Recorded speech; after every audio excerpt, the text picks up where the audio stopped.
Graças a Deus. Amados, eu gostaria de meditar com vocês nessa noite numa mensagem que o Senhor me deu algumas semanas atrás.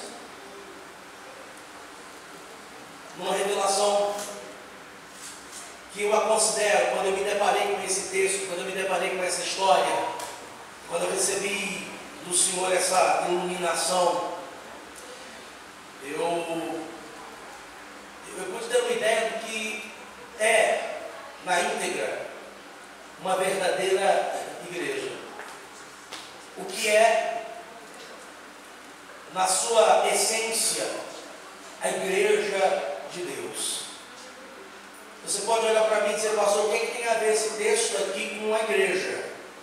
Preste bem atenção e você vai descobrir, você vai entender. Antes, deixa eu só dizer para os irmãos, para os amados, depois do culto, nós vamos estar com esses CDs em mãos, à disposição dos irmãos. Esse é o CD da Tatiana, né? Agora esse ano que entra, se Deus quiser, o Senhor Deus está abrindo as portas e ela vai começar a gravar o seu segundo CD em nome de Jesus. E aqui está o primeiro CD da Tati, que é Prova de Amor, um CD maravilhoso, um CD lindíssimo e que vai abençoar a sua vida poderosamente. São canções, tem uma aqui de autoria da Tati lindíssima, outras canções de nossa autoria, e temos outro CD também musical, que é um dueto entre eu e a Tati, entre eu e a minha esposa.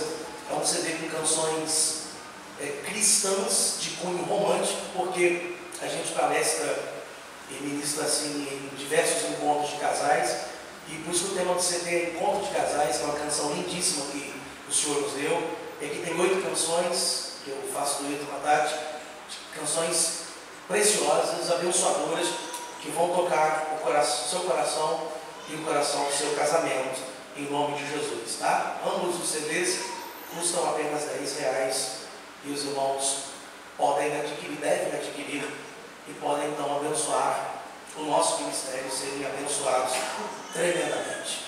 Muito bem, amados, escutem-me, por favor. Davi está fugindo de uma perseguição terrível. Davi entende que a perseguição da parte de Saul, alguém que ele considerava muito, alguém que um dia Davi teve como um pai, e detalhe, Davi continuou considerando, e vamos dizer assim, amando a Saul, até a morte de Saul. É interessante, o coração de Davi é um coração bíblico como poucos. Por isso que Deus o chama de homem segundo o meu coração. Porque Davi manifestou uma graça para com seus inimigos, seus algozes e seus amigos também, que é impressionante e é um exemplo a ser seguido. Davi, na linguagem alegórica, figurativa da Bíblia, é um tipo da pessoa de Cristo. Porque vivendo no tempo da lei, no tempo do olho por olho, dente por dente, Davi em algumas ocasiões manifestou uma graça superabundante. Por exemplo, Saul foi o pior inimigo de Davi. Saul perseguiu Davi por volta de 10 anos ou mais. Saul fez com que Davi saísse do conforto do palácio, da sua terra, de perto dos seus pais, dos seus irmãos, da sua esposa. Na oportunidade era a filha de Saul, com o nome de, esqueci o nome dela agora, Mical. E fez com que Davi saísse de perto do seu grande amigo, aquele que marcou a sua história de vida, que foi justamente o filho de Saul, o príncipe Jonatas, a quem Davi declara que o amor que ele tinha por Jonatas e Jonatas por ele era maior que o amor das mulheres. De tão extraordinário era a aliança, a amizade, a coinonia, o entrelaçamento de alma de Davi e Jonatas. E Saul tirou Davi da zona de conforto dele e nós queríamos vivê-la. Davi passa a viver 10 anos peregrinando pelos desertos, de caverna em caverna. E depois, quando Davi percebe que não tinha mais para onde fugir, Davi se refugia na terra dos seus inimigos e é obrigado a fazer uma aliança fajuta, estratégica, mentirosa, para fugir da fúria de Saul, que o queria matar com um sentimento medíocre, mesquinho, maldito, desgraçado, miserável, chamado ciúmes e inveja.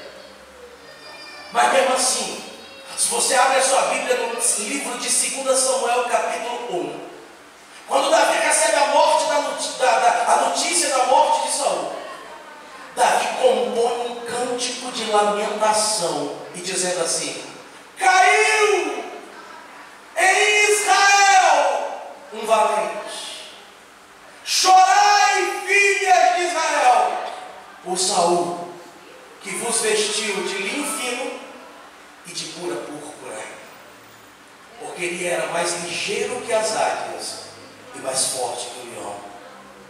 E Davi compôs esse cântico de lamentação, e quando ele foi rei, ele ordenou que esse cântico fosse cantado sempre, de tempo em tempo, para relembrar a memória de Saul.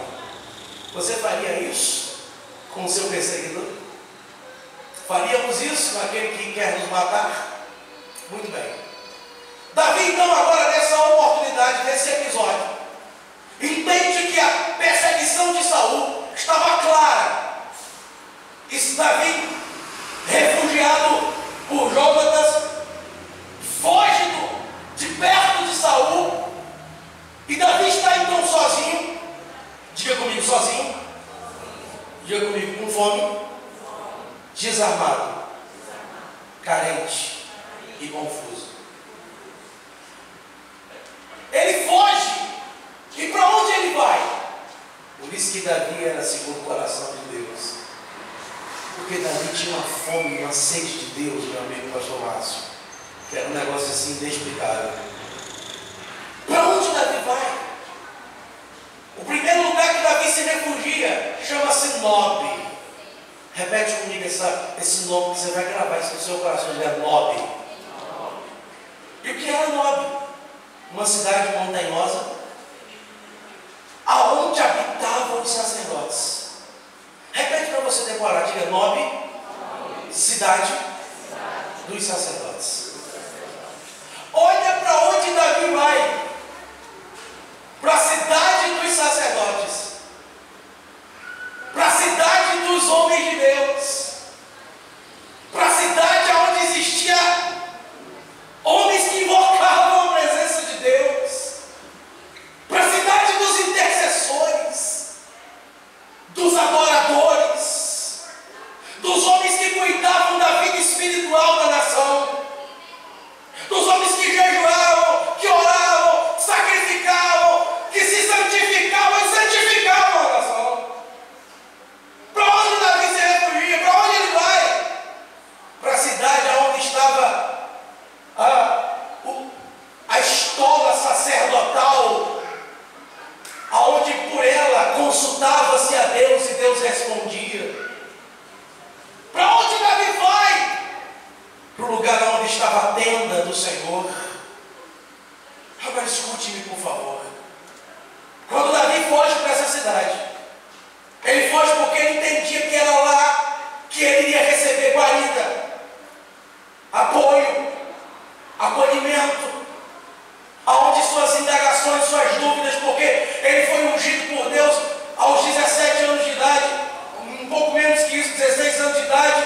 O Senhor disse que ele seria rei, e agora Davi passa-se os anos, de herói passa a ser vilão, de mocinho passa a ser bandido, de perseguidor passa a ser perseguido, sem dever absolutamente nada. Sua cabeça está a prêmio, cartazes estão espalhados como no antigo faroeste, nas regiões do Texas, dos Estados Unidos, onde se colocavam cartazes com fotografias de bandoleiro, de criminosos, dando recompensa para quem o capturasse. Assim era a situação de Davi, um fugitivo,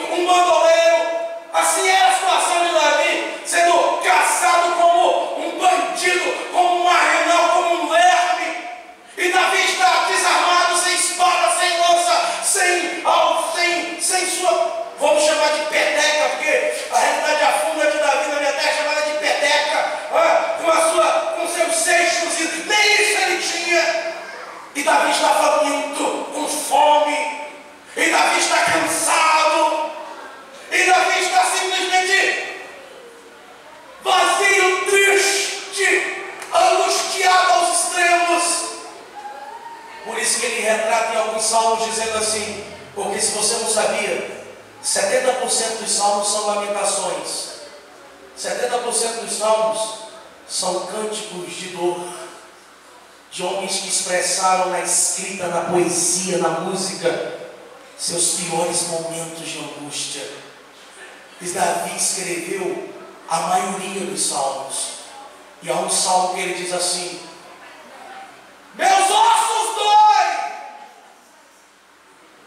meus olhos incham, meu rosto é banhado em tantas lágrimas, estou cansado de tanto chorar. Davi não entendia absolutamente nada, mas para onde ele vai? Fala comigo, Nob. O que representa Nob nos dias de hoje? Fala para alguém do seu lado. A igreja. Fala para alguém aí, diga novamente para essa pessoa. Depois, se segue enjoado na tua cara, tu perceber, tu olha para outro. Fala assim para ela, porque é difícil, né? Seu namorado, seu esposo, seu marido, seu irmão, se enjoar na tua cara, o negócio está feio, né? Então vai novamente para essa pessoa e diga: você está em Nob nesta noite. Meus irmãos, escutem isso. A igreja nada mais é do que isso. A igreja é um lugar de refúgio. A igreja é lugar dos cansados. A igreja é lugar dos perseguidos, não lugar de perseguidor. Apesar que tem um bando de perseguidor dentro da igreja, mas é uma outra igreja dentro da igreja. Mas a igreja é lugar dos perseguidos. A igreja é refúgio para os cansados.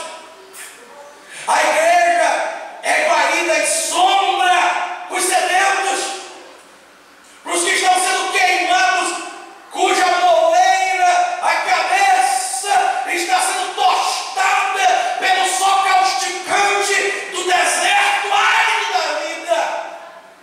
A igreja é lugar para os pequenos Davis que não entendem muita coisa, que não entendem porquê de certos processos, de certas situações inusitadas, de certas lutas que vêm sem aviso, de certos problemas que surgem do nada, de certas circunstâncias que ocorrem simplesmente sem dar explicação e que nos deixa simplesmente perplexos, confusos, sem entender nada. E a gente olha para dentro e diz: o Senhor, numa boa, me explica, e Deus resolve fazer isso. Ó. Silêncio, não vou explicar nada. Aguenta, vai, fica firme, depois eu te conto.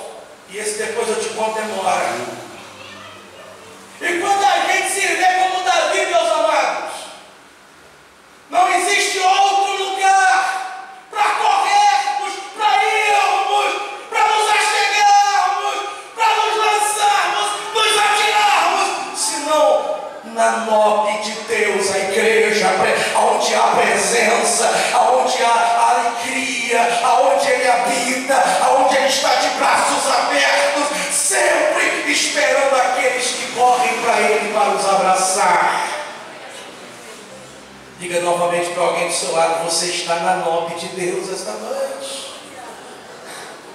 Tem gente que chegou aqui hoje, eu acredito, só Deus sabe como você chegou. Tem gente que no meio de vocês que está aqui fugindo de alguma coisa, fugindo de algumas circunstâncias, fugindo de alguma situação, fugindo desse ano de 2012 que você teria vontade, você tem vontade de apagar esse ano da tua memória. Se você